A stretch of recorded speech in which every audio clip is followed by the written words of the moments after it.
I got chills in this episode when I saw Yona stare at those men with those, like, piercing eyes. Like, oh my god. Like, just to see this episode. This episode straight up is character development for Yona. And Yoon in general. Like, Yoon and Yona had some amazing development in this episode. So, let's dive into Yoon's first. Yoon's development of this episode.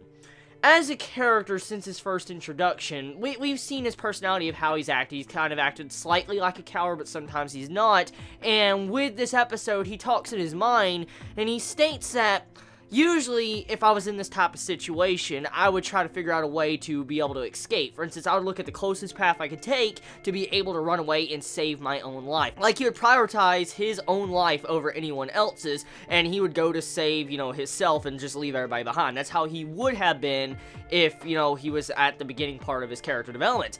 And with this episode, he decides to forsake his life and kind of risk himself to save Yona, save everybody else. And it just goes to show you the development he has gotten since his journey with Yona, and it's very impressive. Like, I am still amazed by this arc and by this series of how it can have some really good exposition with the character development along with the pacing. It's really amazing. It is. It's really hard to do. I mean, it sounds very simple in, like, just speaking about it, but when it comes to the way Akatsuki no Yona presents itself with the character development, it's spectacular. Now, Yona's development in this episode, this is the real main thing you could pull out of this episode besides the different events that's, you know, progressing the plot.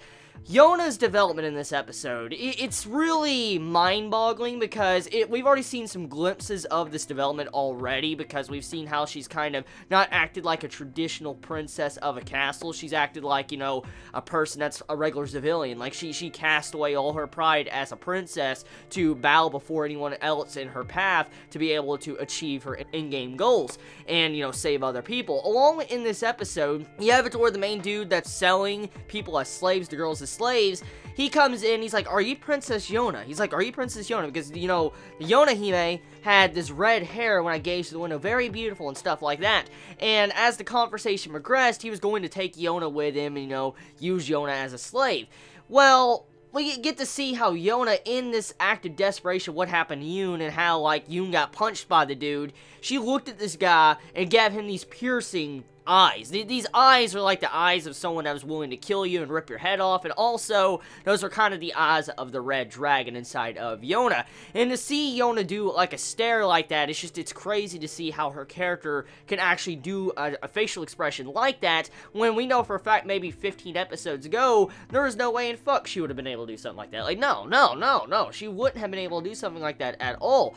And to see how she was able to make, like, a look like that, the dude, and intimidate him, is scary. But it goes even further than that. I mean, you get to see how Yona kneels and grovels before this dude on the ground. And what's really crazy, like, the dude makes it obvious with his exposition, with his dialogue of what's really going on here, so anyone could really understand the real importance of this development. Pretty much he says, like, Yona, the princess, is self-important. Like, she cares about herself only. That's how, you know, she would have, like, self-respect, and she would have respect at the very least for herself instead of groveling on the ground in the mud. And Yona, in this episode, she put her face pretty much to the ground and started kneeling and groveling before this dude to kind of win him over to make it to where he could just leave or whatever. And just, you know, she also denied her background with her father and stuff like that. And just to see that, it just shows you how much she has changed as a character since the starting point. And I cannot believe it. I mean, she was this character that was a pampered princess protected by her father in the beginning. And now she's this, like, seasoned kind of warrior. I mean, that's how she slightly is now. And she is willing to cast aside her, you know, self-respect for others. And that's a really respectable thing about Yona. I love her character so much.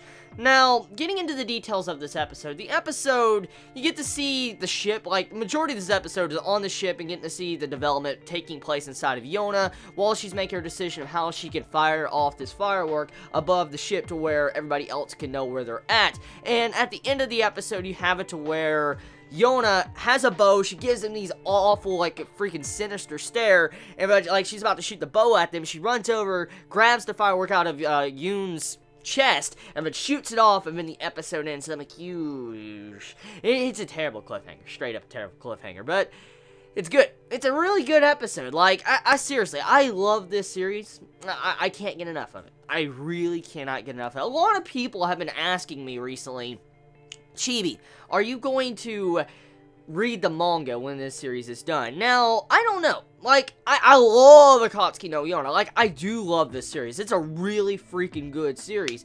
And I've had so much fun with, you know, watching this weekly. It's amazing. The animation pacing is just so spectacular.